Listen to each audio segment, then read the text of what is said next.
What's up, everybody? Welcome to Philly with John Marks on PHLY, coming to you live from the home studio.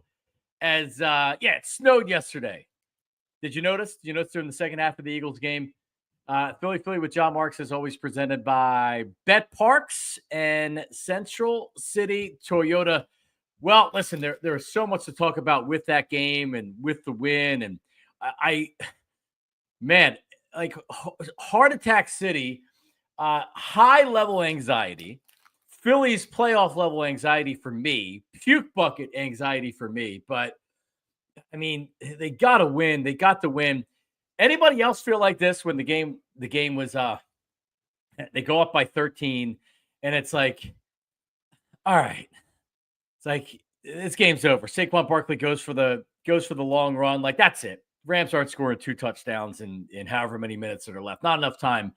And then the Rams drive down, and where they had it right here, where they had 135 yards on the last 2 drives. They drive right down and get a touchdown. So then me, and I'm watching with my wife and my 3 daughters, like I am already pacing, and I'm pacing during that drive. I can't sit down. And they score the touchdown. And my wife doesn't watch a lot of sports, but like, she's very functional as an Eagles fan and an NFL fan. She understands, like, she knows what's going on with the Eagles or whatever. So I'm pacing, and like, I went from being like, we're going to the NFC Championship game, what wins in the Super Bowl, to being like, oh crap, this isn't good. And my oldest daughter's like, well, the Eagles are going to win. And I'm like, not necessarily. And then my wife's like, yeah, no, they're going to lose. And like, well, why are they going to lose? Because they just gave up a touchdown. They're only up by 6 points. They're going to give the ball right back. Washington's going to drive down, or Washington. The Rams are going to drive down, score a touchdown. They're going to lose by a point. And I was thinking about it when they were up by 13, and as the Rams were systematically driving down the field. Like, it was setting up perfectly for one of the great disasters and collapses in Philadelphia sports history. And that's all I'm thinking. And you know what? This is not the old Philadelphia. This is the new improved Philadelphia, where we win games like that. And the Eagles managed to hold on. Jalen Carter on the 3rd and 2, and there's a ton of plays in the game, and we'll talk about Saquon Barkley in a second. But Jalen Carter on 3rd and 2, game's on the line. Rams are at the Eagles 13. They've just been marching down the field. And minute 13, Eagles up by 6, Rams at the 13-yard line. Just enough time left in the game to where the Eagles won't have enough time probably to get the ball back and do anything. And Jalen Carter exploded up the middle for a sack. Sets up a 4th and 11. And at that point, it was like, that's going to be tough. Incomplete, ball game. Carter also punched the ball out of Williams on the rush, and Isaiah Rodgers picked it up and ran it back nearly inside the 10-yard line. Or I guess he did. I don't even know, because you couldn't see the yard markers because there was so much snow on the ground. But wow. They got the win. And I've seen a lot of, oh, well, Jalen Hurts can't pass like this, or the defense can't give up drives like that.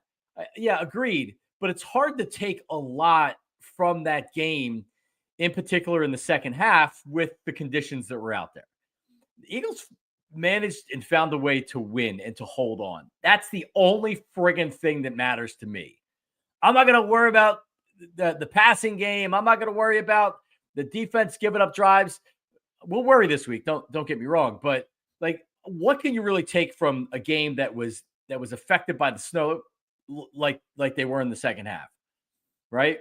So I'm not going to jump to any conclusions. I'm not going to freak out based on what happened in the second half. But I will say that there are some concerning things that you saw from that game. But before we do that, I mean, you're talking about, with Saquon Barkley, you're talking about, I'll just say on offense, because on defense, Reggie White had 21.5 sacks, I think, in 12 or 13 games, 12 games, which is ridiculous. But has there been a season by any Eagles player, and forget about T.O. T.O. was unbelievable. They made the Super Bowl without T.O., right? They won all their games and made it to the Super Bowl without T.O. This team is not in the NFC Championship game. Hell, who knows where they would have been in the playoffs without Saquon Barkley. This team does not win yesterday with Saquon Barkley. This team does not win many regular season games without Saquon Barkley. This team isn't favored to go to the Super Bowl without Saquon Barkley. That's the type of impact that he's had with the Eagles this year. And for everybody out there, Nick Wright, all the other people out there like, oh, you don't sign a running back. What are you doing? You don't give a running back a big money contract. First of all, it wasn't a big money contract. It's a Gabe Davis contract, a middle of the road wide receiver, because the league values wide receivers. Howie Roseman values running backs like Saquon Barkley, and you're seeing the value. There's value in getting a running back like Saquon Barkley or Derrick Henry. And for all that talk, man, they're not playing for the NFC Championship game if it's not for Saquon Barkley. Most rushing yards produced by an NFL running back in one season, including the playoffs. Saquon's now at number 3 all time, with Terrell Davis, who went to the Super Bowl and won it in 1998. He's going to break that if the Eagles go to the Super Bowl. And that's the kind of game that it was for Saquon Barkley. I was watching some highlights this morning. Pretty much the first thing I did when I woke up. I was watching some of the highlights, and there's one camera view. I tweeted it out from the end zone on Saquon Barkley's first touchdown run, where he's smashing his helmet and he's running. And you want to talk about goosebumps and chills, just the overall aesthetic of the camera shot, because you can see the crowd in the background starting to go nuts as he finds that seam, and boom, you see AJ chasing him down the field, behind him going down the field, and you see Saquon back in the helmet, boom, boom, boom, touchdown, and then he goes sprinting across the perimeter of the end zone. He had said after the game that the refs had to come up to him. One of the refs came up to him and said, listen, you got to calm down. I'm going to have to flag you. You're doing too much talking. You know, like, it's a borderline 15-yard penalty right now. And so he had to calm himself down. That's how juiced he was yesterday. And Jesus, Mary and Joseph, the type of player that he is with those runs. And that's why you had to feel good about the second half, because with Saquon Barkley, and Kyron Williams is a good running back, but with Saquon Barkley, and the Rams kept doing the same mistake that they made in the regular season game. They only had one guy back there in case he was able to find a little bit of room and bolt through. Now it's one-on-one. Saquon Barkley and whoever. Good luck with that one. And we saw it again yesterday, twice. Wow, what a performance. What an unbelievable year Saquon Barkley has had. Best offensive year of any Eagles player ever. Most impact by any offensive Eagles player ever from the running back position. Running backs aren't supposed to have that type of impact anymore. He's having it. He is. Jalen Hurts was 15-20 for 128 yards. First, the injury. And after the game, he said he finished it. Unless he tore a ligament, it wouldn't surprise me if he had a sprained, whatever it is, he's not going to be near 100% on Sunday. And that's very concerning, because at halftime, I did a little halftime banger on YouTube because I saw a lot of complaining about Jalen Hurts throwing. At this point, I think you have to recognize with this team, Jalen Hurts running is as effective as Jalen Hurts throwing, as long as the defense is playing the way they're playing, right? But now that he's banged up and the running, and we'll see what he looks like, he had no shot in the snow of really doing anything. It's very concerning considering where the passing game is right now. If he's not able to be the running Jalen Hurts that we know, then that's a potential big problem. He was 15-20, so he was efficient, 128 yards, no turnovers. But, I mean, the sacks are a real problem. Holding the ball is a real problem. And I'm not telling you that Jared Verse didn't take it to the Eagles, especially in the first half.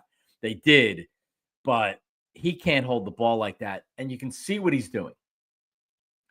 You can see what Jalen Hurts is doing.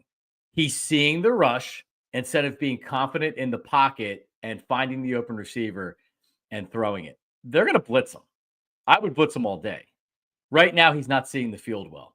He's looking at the rush. And then especially without having the mobility that he did have with the snow and because of the knee, if he can't escape from that, that's what makes him dangerous.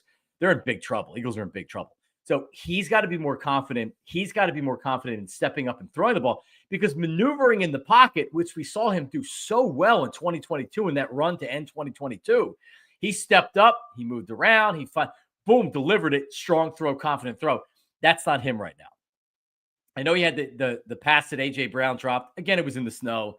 Did he mean to back shoulder that, or did he just not lead him enough? Because there was room there. If he would have let him, it could have been a touchdown. Regardless, it was still a good throw. But with the snow, I'm not gonna kill AJ for it.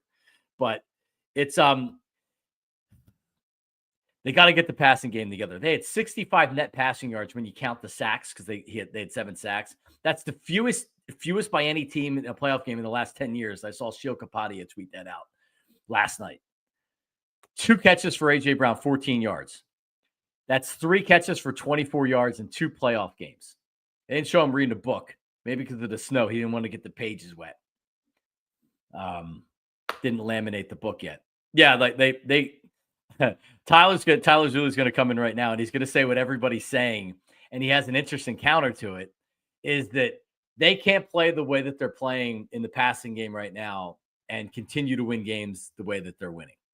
And it certainly feels like that right now, but they keep winning games when they continue to keep playing like this. So, I mean, honestly, I think maybe they can just run and play defense and not throw the ball a whole heck of a lot and win games. It's worked for them so far. Good morning, Tyler. Hey, good morning to you as well. And that was my question to you right before we hit the air. The question always has been, or seemingly has been over the last couple of weeks, what happens when X? What happens if Y? Does Jalen Hurts need to do Z to have this team improve or to have this team succeed at the divisional level, at the championship level, at the potential Super Bowl level? And those questions are fair. But my retort question is, what happens if they just keep winning? You know what I mean? And yes, I understand, the heart palpitations that you had last night are viable. I said the exact same thing to my wife. I said they're losing this game 29-28. I did not feel good about how this game was going to end. And I'm a fan, there's no doubt, but I try to view it in an objective lens when I can. And my heart took over last night, and I felt like that drive, the 75-yard drive that was 1 minute and 40 some odd seconds was troubling, no doubt. And then they go 3 and out, and the Rams get the ball back, and they were running a lot of curls and hooks and flats and stuff like that, and just kind of methodically marching. And there was a point that I said, I do feel like they might lose this game. But my question is, what if they just keep on winning? What if they just keep on limiting the turnovers and running the football and playing good defense and winning in that capacity, right? Because you think about the scope of the teams that have lost games over the last couple of weeks. Jared Goff on Saturday was terrible. Was a major factor in his team losing the game. Lamar Jackson turned the ball over twice last night, and the fumble I thought was the most costly because of the fact that it was really, if he just takes that sack like Jalen Hurts probably would have, you live to fight another play. Now, I'm not comping the seasons that the two had. Lamar Jackson's probably at least is going to finish second in the MVP, but might win the whole thing. Mark Andrews fumbles the ball in the open field last night. Kyron Williams fumbled the ball twice yesterday. So I'm not even, and it's not just exclusive to quarterbacks. It's exclusive to players whose teams have lost in this weekend. Yeah. The common theme was the Ravens turned the ball over a lot. The Lions turned the ball over a lot. And the reason that the Commanders and the Bills are moving on to the AFC and NFC Championship games is because they didn't, and neither did the Eagles. And so I wonder, the Commanders are playing really good football right now, but can it be true that maybe the Eagles can just win this way by protecting the rock, playing good defense, running the ball effectively, and chunking off drives that can last 6, 7, 8 minutes like they've done all year? No, I'll continue to say they can't and hope that they can. I mean, the turnover things it's real, right? Like them being not just Jalen being protective of the football, but he's taking all these sacks. He's not fumbling, and they had a couple of instances last night where they almost fumbled it away. They're getting lucky with that. The Commanders have won 7 straight. I don't want to get to the Commanders just yet, but they've won 7 straight games. I don't think you're going to be able to play at that level in the passing game. And here's why. If Jalen Hurts is limited in the running game, and you saw it last night where you were like, oh, well, if you can't do the tush push, then that's a problem. if you can't do the tush push, that's a problem. And I still think they're going to be able to do it. But Jalen's dangerous when they were using him in the first half. They were running a college running offense essentially in a lot of and it was effective. It was working. They were almost running him too much, if you remember. But I don't know. It's a good question. Bob Cooney's going to join us in about 10 minutes. All right. So we'll discuss it with Bob, what he thinks. Because last week, I was very, very positive. I was saying I'm not worried about Jalen Hurts. Bob came right on and said, I'm worried about Jalen Hurts. So we'll hear what Bob has to say this week. Tyler, a couple more things here. We mentioned that you mentioned that 3 and out. And actually, I wanted to pull up the play-by-play that gave the ball back to the Rams. So first down, they go Saquon Barkley 3 yards. So it's 2nd and 7. At this point, if they get a first down, is it ice with a first down, or it's pretty damn close to being over? I think they needed 2. Yeah. I think they needed 2 because they had the 2 timeouts and the 2-minute warning still. Yeah, I think they had 2 timeouts. Right. I think they would have needed 2 first downs, but it would have been, a much easier task if you get the first one. Yeah, so it's 2nd and 7, and you figure that this is just another handoff to Saquon Barkley. No, it's a play fake, and Hurts does kind of a bootleg to throw. So he's rolling to his left. The Rams, either the Rams picked it up and thought it was coming, or it was just good, really, really good defense. But Hurts had nowhere to go with it, and he got sacked for a 12-yard loss. At that point, it's 3rd and 19, and you know that they're just going to hand the ball off to Saquon Barkley, and they're going to punt.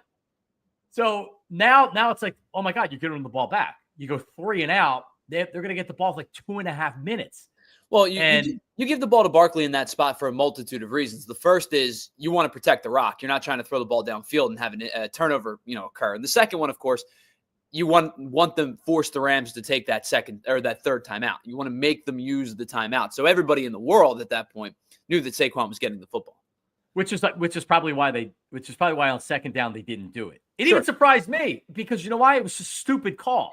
Now, if it works, and you know what they're probably trying to get? They were probably trying to get a decent gain and a first down, and now they have some room and they have some breathing room. But the way that Saquon Barkley was running, why the hell would you? I don't care if the whole team was looking for it. Why would you take the ball out of his hands at that point? And here's the other thing: Jalen Hurts has no chance of if it's 1-on-1 with anybody, he's not getting away from that, which you saw he didn't. He wisely went down. He didn't try to do too much. He didn't try to throw the ball away, interception. He didn't try to get away, and then it's a fumble. He friggin' went down. So that was a questionable play call that could have cost him. Well, and that goes back to the conversation we were just having there. Like, yes, in the moment and in the following moments, you're questioning the play call, you're questioning the loss of yardage, you're questioning a lot of different things. But in that moment, you just brought up something that kind of takes me back to my original question. Jalen Hurts protected the football in that situation. Now, I'm not going to give him like a gold star for falling down and taking a sack, but what I am going to do is say he didn't force it. He didn't try to make a defender miss one-on-one. It was an understanding of time and space and timeout awareness. And that's kind of what this team has been built upon offensively is you do run the ball well. You have a good offensive line, which, we could talk about the offensive line. I didn't think they were particularly great yesterday, but we'll talk more. I'm talking more about the positive right now. And you protect the football. And so I understand that there wasn't a lot of wow factor in the passing game yesterday, but I also understand too that they played pretty mistake-free football. And I watched Kyron Williams, who continues to have a fumble problem, fumble the football twice. And again, I brought up Lamar, I brought up Mark Andrews, I brought up Jared Goff. There was a lot of turnover-prone football this weekend, and one of the teams that didn't turn the ball over was a team that's going to the NFC Championship game in the Eagles. You're right. No, there's not going to be a post-game interview with a fan where they're going to go, what do you think of the game? It's like, yeah, Jalen Hurts didn't turn the ball over again. Great game. Sure. Right? No one's going to get excited about it. It's real. If Jalen Hurts throws an interception in a terrible spot yesterday, fumbles the ball in a terrible spot, they probably lose. Right? And we're having a meltdown on the show today. Yeah. Everybody's going crazy, right? As it stands, the fact that he's able to play like legitimately, he might be doing the best game manager job that I've ever seen a quarterback do, because he's keeping it simple. He's not turning the ball over. It's just it's really, really concerning that I want to see what that knee looks like. I think it's going to be one of these things where he's got a brace on and he's out there hobbling around, but still he finds a way to win games, managing the game. And they did it again yesterday. All right. Cooney's coming up in 5 minutes. His thoughts on everything. How is he feeling? And is Bob the kind of guy like Tyler and myself and probably a lot of other Eagles fans that were looking at that 13-point lead as the Rams were easily marching down the field and say, oh my God, that extra point miss is going to come back to burn us? Oh, Bob Cooney coming up right after this. Philly, John Marks. Damn it, don't go anywhere. Do not go anywhere. All right. BetParks app right now. All right. I'm going to pull up as I filibuster right here because I did it before. I was on there last night, so I wanted to put out the tweet and say, all right, here's the opening line at BetParks right now. And it came out as a very solid Eagles 5.5-point favorites over the Washington Commanders on Sunday, which like the initial thought for me was like, all right, like that's solid. It's not a 4, it's not a 3, but what happens to the line? What happens to the line really is what it is. Like, does it go up? Does it go down? See, it's went down. So I was correct. I opine that, hey, if you feel good about the Eagles, you're going to bet the Eagles. Just wait. It's probably going to come down 0.5 point to a point. It's already down to 5. So Eagles -5. How about this? Kansas City only 1.5 favorites over Buffalo. 1.5. I don't know. Everybody that, and we'll talk about Kansas City and Pat Mahomes later on in the show. Anybody that that keeps sleeping on the way the Chiefs are winning, you're kind of sleeping on the way that the Eagles are winning these games as well. But hey, that's the BetParks app. It's the only app that I would ever use. And there's another way to win on the BetParks online casino and sportsbook app. You know what it is? That's right, your favorite casino game for real money. We're talking about blackjack, craps, poker, roulette. That's with a live dealer, by the way. Hot online slots. Download the app right now. Enjoy all the action and excitement from the casino at your fingertips. And first 24 hours, up to $1,000 casino bonus back. New users will download right now. If you're down the first 24 hours, you can get up to $1,000 casino bonus back. Your casino bonus must be wagered. BetParks.com for details. You must be 21 and in PA, New Jersey, Maryland for the BetParks app. Gambling problem? Call 1-800-GAMBLER. All right, let's talk about GLAD. Talk about hair restoration. Lettuce on the head, right? GLAD Hair Restoration by Morgenstern Medical is the leaders when it comes to hair.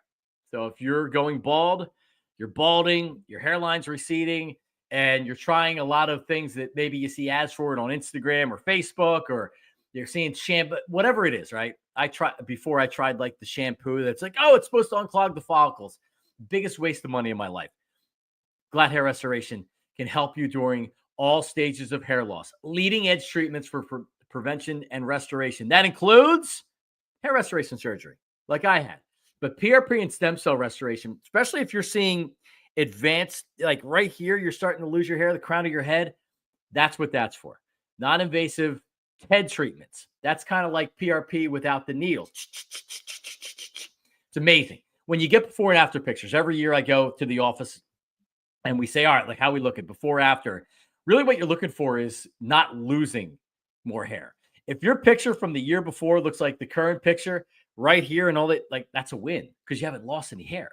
So it's not just about restoration. It's about maintenance and it's about innovation. And their breakthrough treatments dramatically will change your life. Bald's optional. Call them today. GLAD Hair Restoration. 610-980-4000. 610-980-4000 or the website. Before and after pictures. A lot of great information on there. GLAT, GLADHairMCTR.com. GLADHairMCTR.com.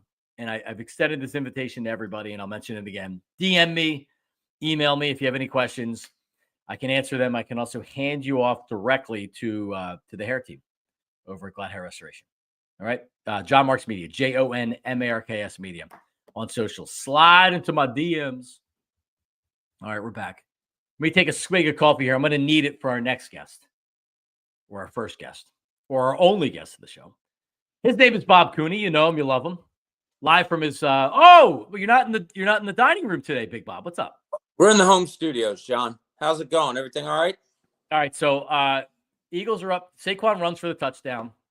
I'm screaming and yelling, one more win to the Super Bowl, one more win to the Super Bowl. My kids are jumping up and down. They're up 13. There's not enough time left for the Rams to go down and score on this defense. And then in under 2 minutes, they go down and score a touchdown. And as they're driving, my wife is as Negadelphia as me sometimes with this stuff. You're seeing in slow motion how the Rams are going to score a touchdown. Now they're only down by 6. The Jake Elliott point after that he missed is going to come back and cost them. And then they go 3 and out. And Jalen Hurts gets sacked. Now, Man had a great punt, which really, really helped with field position. But still, were you thinking the same thing I was thinking as the Rams are driving down 13? It was funny you say that, John, because like you, I was sitting here watching it with my wife. The Eagles scored the touchdown. I don't know if you were jumping up and down. The announcers, Brady and whoever the other guy is, they were just conceding. And there they ended it. Like, they did. And I said to my wife, I swear to God, I said to my wife, this game is not over. They have 3 timeouts left, 4 minutes. And sure enough, the Eagles come out and start playing kind of prevent defense, right? And you're like, no, don't allow this to happen. But, you know, like I was listening to an analyst last night. It's so Philadelphia.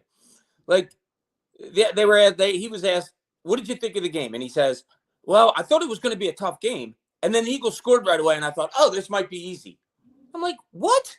Like, there's 60 minutes of football. Nothing's going to be easy in playoff football. So I have a friend, John, I wanted to say this to you. When you ask me about yesterday's win, okay? I have a friend that when you say, how you doing? It's not, I'm great or not good. It's the same all the time. He says, you know what? I'm good enough. I'm good enough is what he says. He doesn't say it in a condescending way or anything like that. He says it in a way that I'm good enough. Things are okay. Yeah. Some things aren't. That's how I took yesterday's win, John. Good enough. That's okay. Playoff football. You won the game. You're going to the NFC Championship. Good enough. But is Jalen Hurts good enough? And don't answer that because I wanted to circle back on one thing that you said. Oh, the prevent defense. See, I put a lot of this on Fangio. And it ended up working because they won. But did it really? Against Washington, the Fangio prevent allowed Washington to put up a huge amount of yards and points in a short time. You remember the end of that game. There's no way the Eagles should have lost that game. No. The whole reason you have Vic Fangio, and he's proven, it's been proven this year, he is an excellent tactical, strategical, like he gets the guys motivated. He's great. Man, you can't let the Rams march down the field like that playing soft. And I know they don't want to give up the big play, but man, they scored a touchdown in under 2 minutes, and they were really back on the heels. So he better, like when I quickly looking ahead to Washington, and then I want to talk about Saquon and Hurts. This is a Fangio game because right now Jayden Daniels is the toast of the NFL. McLaurin, again, looks like a top-tier wide receiver. They can run the ball with multiple guys. They have that rookie wide receiver that has looked really good in these last couple of weeks. Like, Fangio's got to make an adjustment. He's got to be able to not allow Jayden Daniels to extend plays like he's been doing. They've won 7 straight games. So this is going to be a difficult matchup. Fangio needs to do better than he did against them in their last matchup because really the way that they played Washington in that fourth quarter is troubling when you look ahead to this playoff game. No question. And look at the mentality of it, right, John? Like you said, Washington is a hot team. Washington is doing things that nobody thought they were going to do. Rookie quarterback who's probably thinking, man, these playoffs, this isn't so tough. They just came in and beat the Eagles here in Philadelphia. Like there's stuff there that Washington mentally probably has over the Philadelphia Eagles right now because the Eagles, what are we talking about today? You're worried about Jalen Hurts' injury. Quinyon Mitchell went out with a shoulder, said he was fine, but that hurt too. There's some things going on. Can this Eagles defense, Jalen Carter, the guy's playing 97% of the snaps, as great as he is, can that keep up? Now Washington did lose their best offensive lineman on Saturday night. Yeah. So that's an advantage for the Eagles. A guard too. Yeah. So this is, mentally, if we're just looking at it right now, we're going to get in all week. You're going to get into, and we're going to talk all about the X's and O's of it. But today, on a Monday, after just getting done games this weekend, I think the mental aspect of it all, the positives, have to lean towards the Washington Commanders right now. Saquon Barkley, Bob, I have not seen an Eagles player have this type of impact on his team ever. Just ever. They're not in the NFC Championship game without a running back, without Saquon Barkley. He is having perhaps, I'll just say offensively, because I know Reggie White would argue with this, but he's having the best year an offensive player has ever had as an Eagle. And man, I don't know how he tops this, right? He has almost 500 rushing yards against the Rams in 2 games. But man, for all the talk about running backs not having value, Howie very wisely, he has the same contract more or less as Gabe Davis signed with Jacksonville. I mean, think about that. Yeah. So when you find a special running back, Derrick Henry, Saquon Barkley, value them and use them. And that's Ravens lost yesterday. That's what the Eagles have done. They're not here without Saquon Barkley, period. Oh, no. And look at the teams that won this weekend. You guys kind of hit on this a little bit earlier. Josh Allen has a game where he throws for under 200 yards. Doesn't look himself. Rushes for a couple of touchdowns, which he's great, has the legs to do. That sounds like Jalen Hurts, right? Patrick Mahomes doesn't throw for 200 yards, under 200 yards. But Patrick Mahomes is going to do the things that he does to win games, and he's been doing it all year and throughout his whole career. Jalen Hurts throws for under 200 yards, but he does things with his legs, and he manages another win for the Eagles. I don't think this is the way the NFL is going now, because, it was funny. I texted with one of my boys before, during the game, rather. When Jalen Hurts throws for under 130 in the playoffs, they're now 4-0. When he's over 130, they're 0-3. Like, that's craziness. It's crazy. I don't think it's the new way of the NFL, but I think it's with the Saquon Barkley and with the defense that you have, I think we're all okay with Jalen Hurts managing games, I guess, moving forward. Like Tyler said, just winning. That's all they do is win. Yeah, he's the best game manager I've ever seen. Like, literally, his best asset may be that he doesn't turn the ball over and he lets them run the ball. Here's the problem. The passing offense, Bob, is not good enough. And I don't care if they've been winning. I don't care if Jalen Hurts is 100-0. If he doesn't throw the ball better, either against Washington or if they win and they go to the Super Bowl, you're not going to win a Super Bowl with them passing the ball like this until they actually do, because now I'm concerned about the knee. And we'll see. We'll see how significant it is. But it seemed like I'd be surprised if he wasn't extremely limited or limited next week. You can get away without throwing the ball when Saquon runs like that, but also when Jalen Hurts is a player in the running game, which he was in the first half, got him that 44-yard touchdown run. He can't continue to pass like this for them to win games. He has no confidence in the pocket. You saw 7 sacks yesterday. I mean, a lot of that was that he's just not confident. He's not seeing the field. He's looking at the rush. These guys are starting the pressure. Man, you need to move around in that pocket. You need to find a little bit of space and then throw the ball. He's not even trying to do that. He's just running. He's seeing ghosts right now when he's getting pressured. That's not good, Bob Cooney. No, and like I said to you last week, to me, some of that has to fall on Kellen Moore. Like you said something early in the show, John. You said, watch out, Washington's going to blitz. You know they're going to. And that's probably how 99% of Philadelphia feels. And it's like, oh, man, what are they going to do? What about you? If I'm not mistaken, you still have Saquon Barkley. You still have Devontae Smith. You still have A.J. Brown, Dallas Goedert, the best offensive line in the league. Why is it, and I'm the same way, why is it that we look at opposing defenses and say, oh, man, I don't know if they're going to be able to do this. Why aren't the Eagles taking, and Kellen Moore, taking it to the defenses with all that talent that I just laid out? Like the announcers yesterday, I thought had a great point, where the Rams were running routes where fake long, stop it short, because on this particular play, they showed Slay, who had to, you have to stop, 3 steps to stop before you can accelerate forward because you don't want to lose your back. Why weren't the Eagles doing that? Why weren't you running comebacks to Devontae Smith and A.J. Brown and Dallas Goedert? And why is it that early in games we'll see maybe Jalen Hurts roll out and hit Dallas Goedert coming off the line and get an 11-yard gain, and then you never see it again? A lot of this, to me, and Jalen Hurts is at fault here too, but Kellen Moore, to me, has to do a better job of seeing things during the game and making those adjustments. They were going deep dropbacks with a quarterback that hurt his knee. Yeah. Why? Why? If he's going to throw with a bad knee, all right, let's go back to this, John. You and I are old enough for this. I don't know if Tyler is. Donovan McNabb broke his ankle in a game against the Cardinals, right? Back in the 90s. I was working at the Daily News at the time. And threw for 5 touchdowns. What did Andy Reid do? He had him take a snap and throw the ball and get rid of it right away. Threw for over 300 yards and 4 or 5 touchdowns, whatever it was. you got to make those adjustments. And I don't see Kellen Moore making those adjustments the way maybe we would all like to see. Yeah, I think it's more than fair.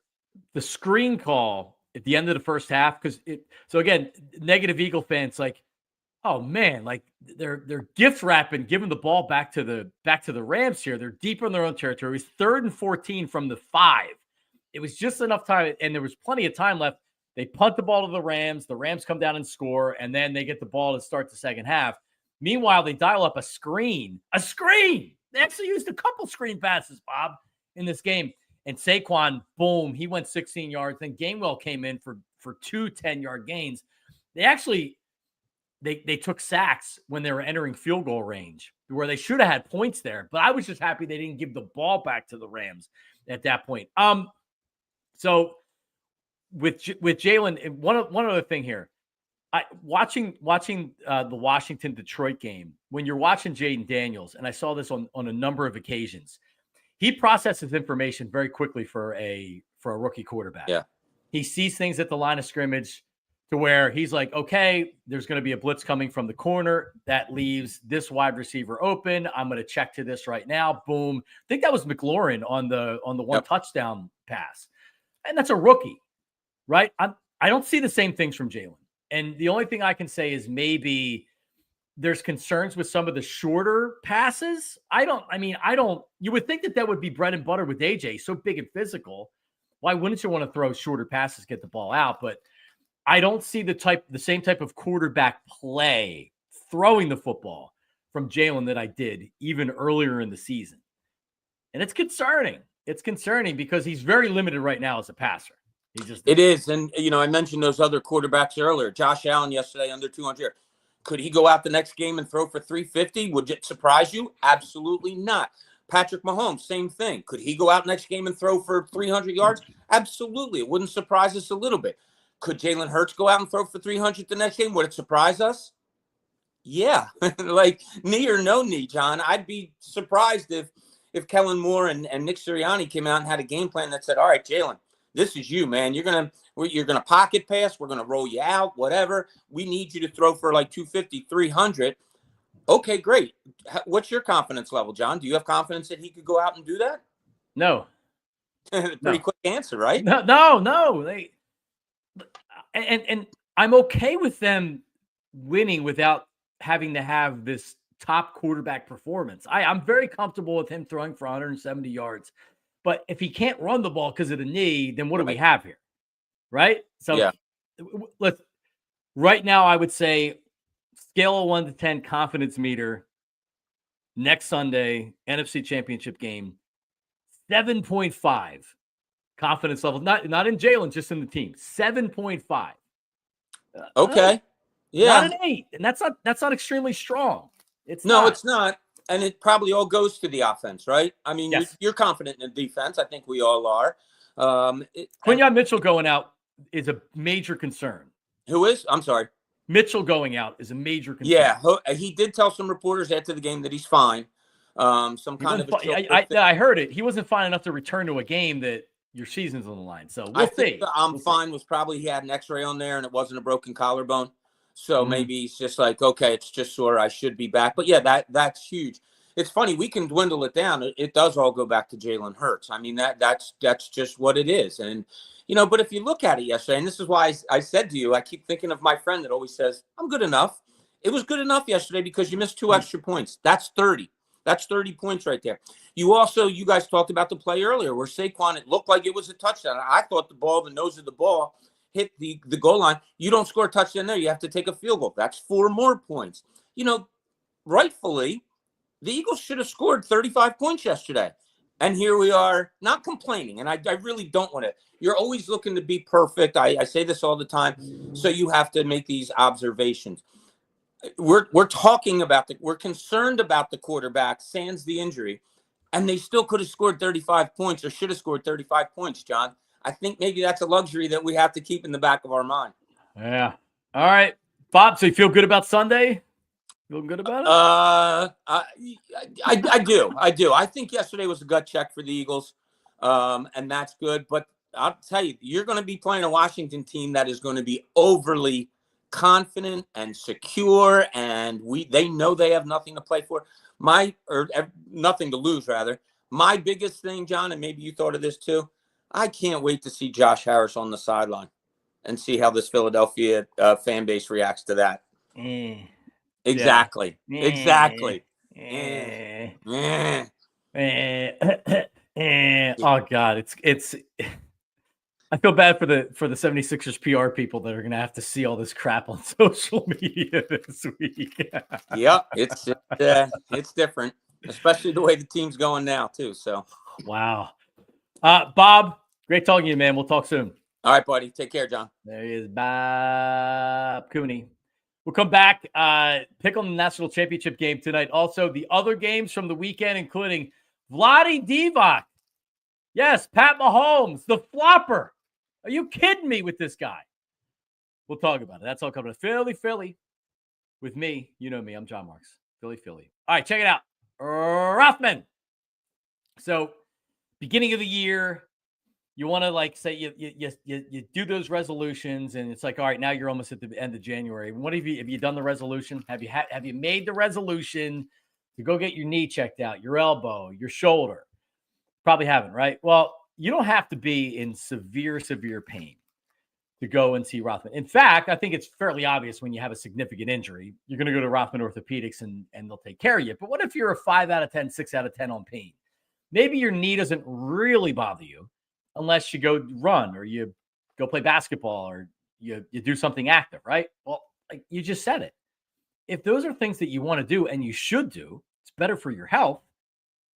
You don't have to live with an achy knee. You don't have to live with lingering pain. Yeah, maybe you can deal with it with taking ibuprofen when you do it. You don't have to do that. I had this exact experience a couple years ago. I was a little bit more pain because of my range of motion, my pain in my shoulder. Like I had to get it taken care of. It wasn't going away. And literally it took from an appointment to the end of physical therapy, 6 weeks for my shoulder to be back to 100%. So if for nothing else, just realize that this doesn't have to be an ACL tear. Rothman Orthopedics, they specialize in you, whether it's knee, spine, shoulder, elbow, foot, ankle, hand, wrist, sports medicine, physical medicine, and rehab. They have everything, right? Specific areas of the body. They have an expert, right? And of course, if you need a knee or a hip replacement, ankle replacement, anything like that, Rothman Orthopedics specializes in all types of orthopedics. Visit rothmanortho.com/PHLY to learn more and to make an appointment today. rothmanortho.com/PHLY. Why? All right, TrueMark Financial Credit Union and their Greenlight app. I'm a member of TrueMark Financial. It's why it made it so easy. And I have a personal savings account, and it's where I do my business checking. It's where I do my business banking, right? But they have something called the Greenlight account with the Greenlight app. It's totally free, and it's free if you're a TrueMark Financial member. And it's how you get your kids, how you get them incorporated into taking care of their money in finance, right? So you maybe give them a weekly allowance. They have a savings account. So savings account that they can track with this Greenlight app. And my kids I give them an allowance now where they get a certain amount, they get their age every week for doing certain chores. And right there on the app, it tells you the chores. Like, this is what you need to do. This is what you need to do. And then directly deposited, you can do it manually, or you can set up an automatic transfer into their account. Like we do ours on Fridays, right? So every Friday they get their money in their account. It's so cool. They get a debit card where they can make purchases.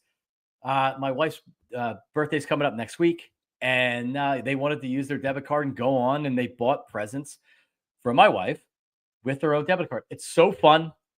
It's changing the game, helping kids and teens learn how to earn, save, and spend wisely. You're coaching your kid through, it's like a board game, but it's for real.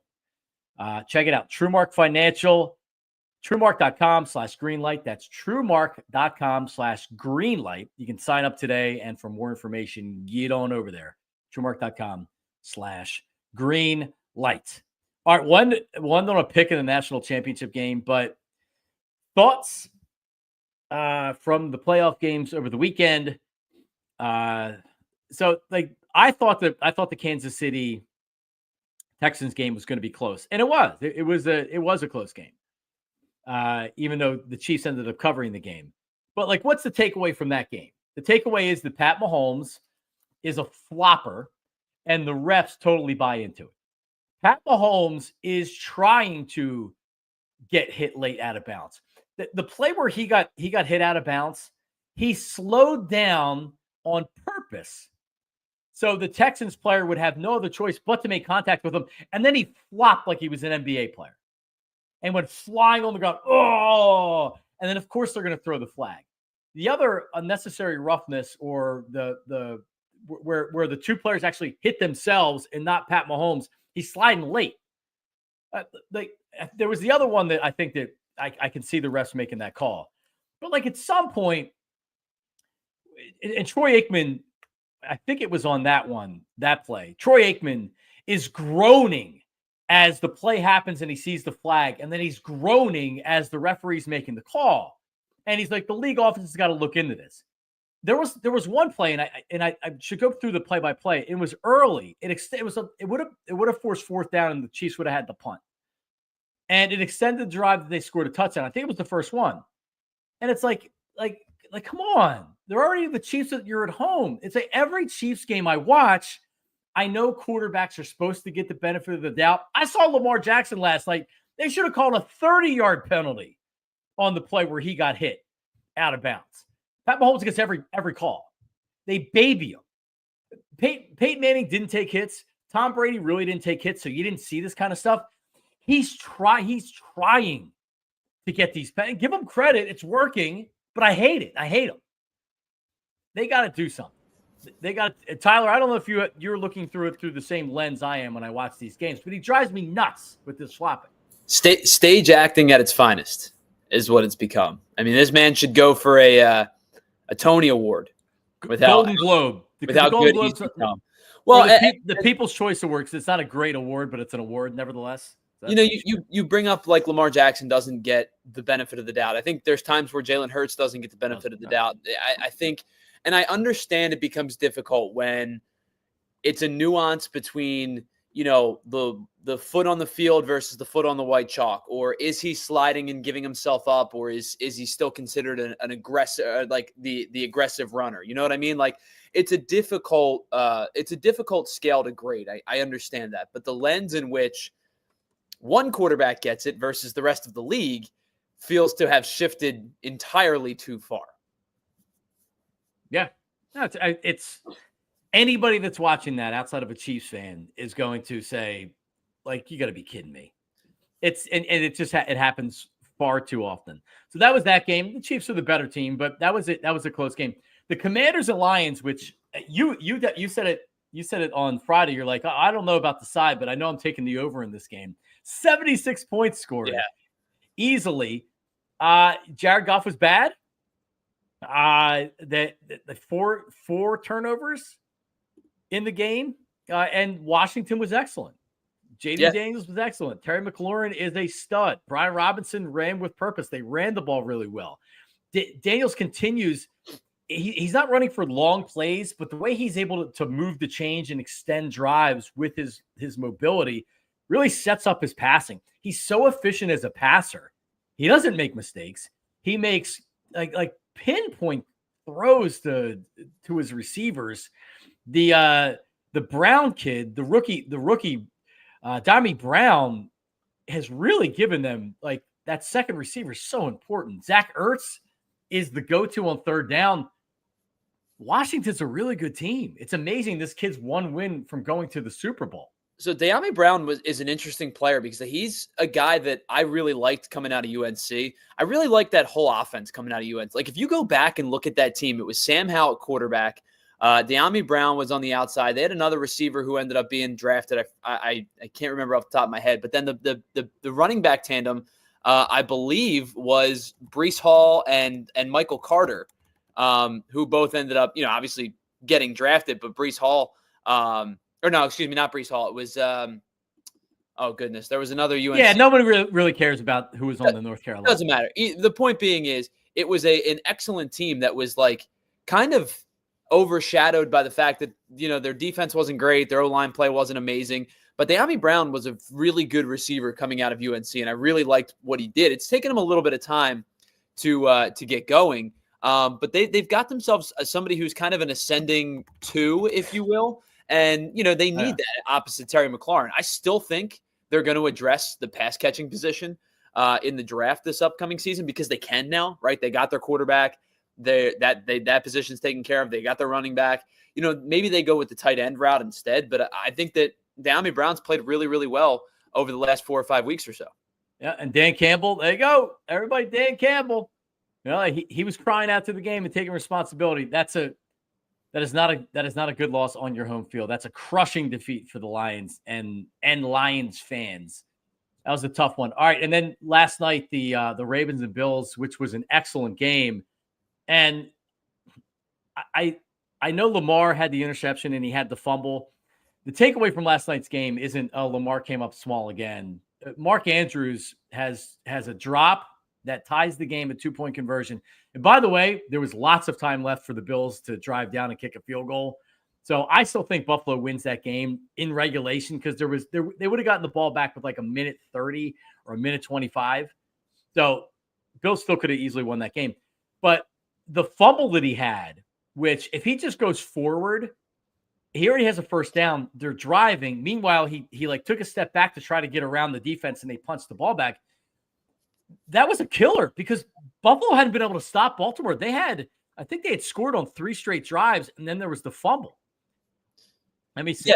Yeah, it was a much better second half for Baltimore, obviously, Yeah. and I think that the one turnover that I think it was the turnover that Buffalo had, and Baltimore ended up only getting 3 out of it. I think was certainly crucial to the outcome of the game, and then of course not being able to convert on the 2-point conversion earlier in the game, right? You make it 21-19. You don't convert on the 2-point conversion.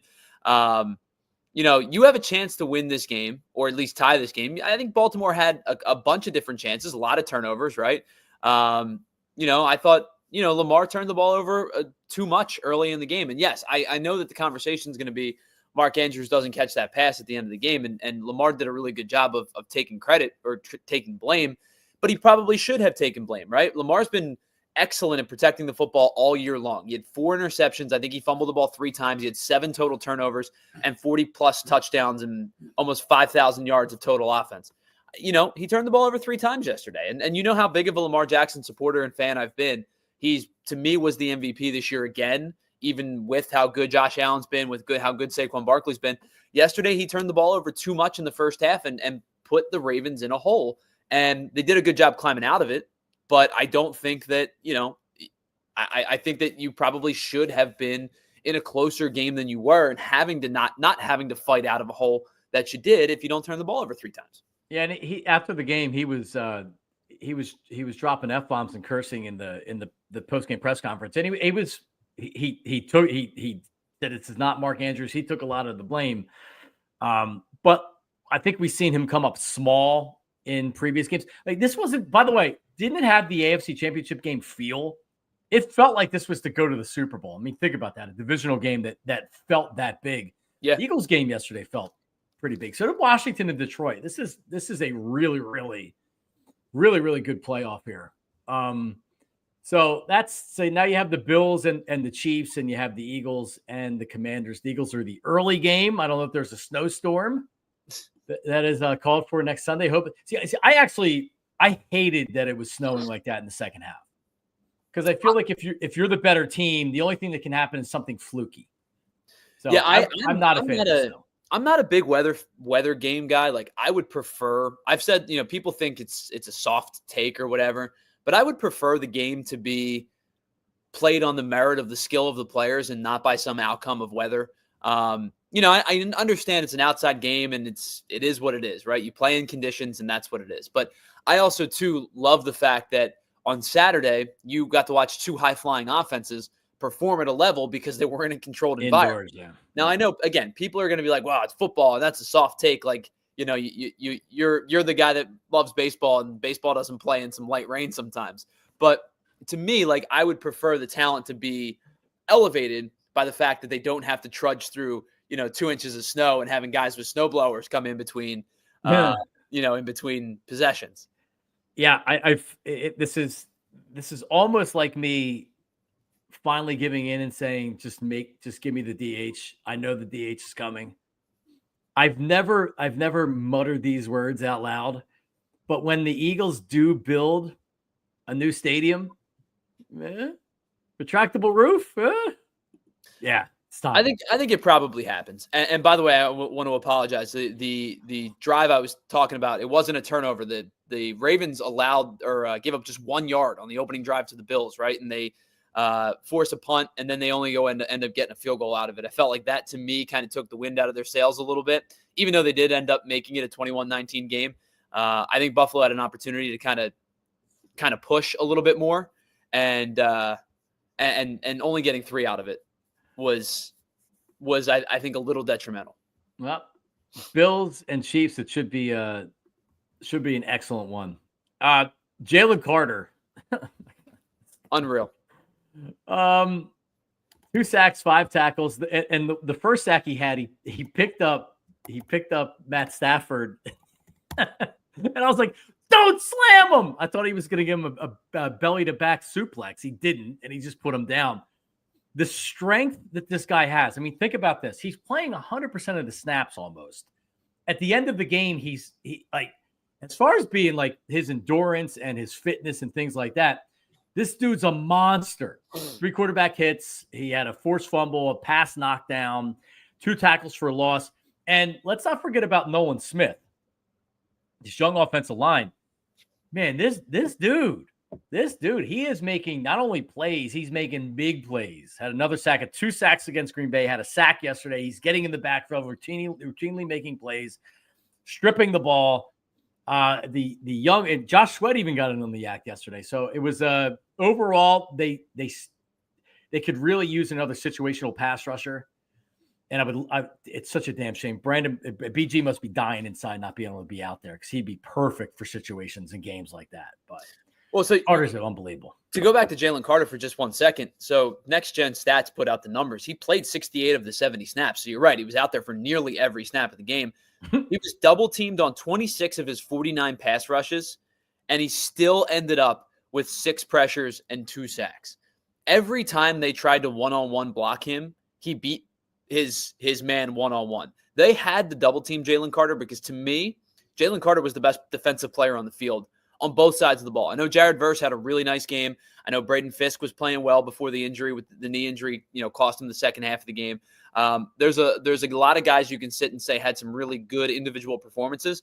I don't think there's a more game-wrecking defensive lineman in that game yesterday than Jalen Carter, because even in the situations where he wasn't getting home to the quarterback, you're forcing a guard and center trap. You're forcing a guard and tackle trap. You're forcing double teams on this guy, which should, in theory, free up another rusher. Now, Nolan Smith took advantage of it. You're right. Brandon Graham, I would love to have Brandon Graham available right now because the edge rush at times has not been great. Jalix Hunt had a sack yesterday. Josh Sweat, I thought, had a couple of nice plays. But Jalen Carter demanding double teams as frequently as he does opens up so much for this Eagles defense in terms of schematics, in terms of its blitz schemes, in terms of allowing its defenders to have a linebacker play into a spy, to have a safety over the top, to have a double. By the way, switch over to TV if you're watching on YouTube. Switch over if you're watching on TV. Switch over to allphly.com. There you go. The amount of ways that this guy wrecks the game is incredible. He's amazing. And he's only going to continue to get better. He's 24 years old, 23 years old. To think that there's a prime to this guy, right? And I'm not sure he's hit it yet. That's what I'm saying. To think that there's something that's even better than this is amazing. All right, National Championship game tonight. Ohio State, 9.5-point favorites over the Fighting Irish. I should have gotten Bob Cooney's Mr. Notre Dame. What do you got tonight, Tyler Zuli? Who you like? By the way, Uncle Jamie, he's on assignment. He's away on business, so he gave me his pick. Ohio State -9.5. He's taking Ohio State in the game. Yeah, I think that actually Notre Dame actually matches up with Ohio State better than I originally anticipated, and it's because of how good their defense is. They're going to need to get to Will Howard because Travion Henderson and Quinshon Judkins are incredible running back duo. Jeremiah Smith is probably the best player on the field on both sides of the football. I think it's going to come down to how effective can Riley Leonard be against a really, really good Ohio State defense, because I think Ohio State's going to put up some points. 9.5 is a lot for a national championship game. And yet I still feel pretty good in taking the points. Now, listen, I was 0-4 in my NFL picks this week. After having a really good regular season, my week this weekend was terrible. I got every game wrong or got a push and maybe got a push.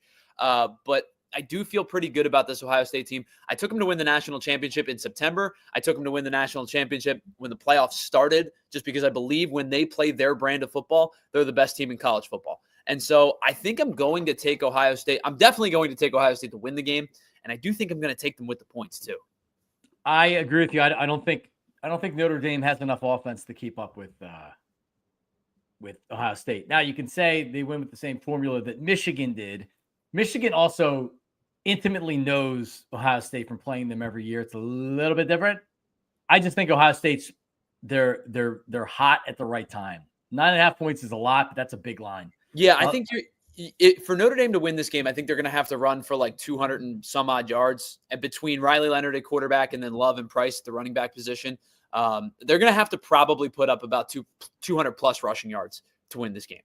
All right, switch over to Ant. He is live as the Eagles advance to the NFC Championship game. The big surprise, though, is it will be at Lincoln Financial Field as the Rams go down to the Eagles and the Commanders beat the Lions in a huge upset.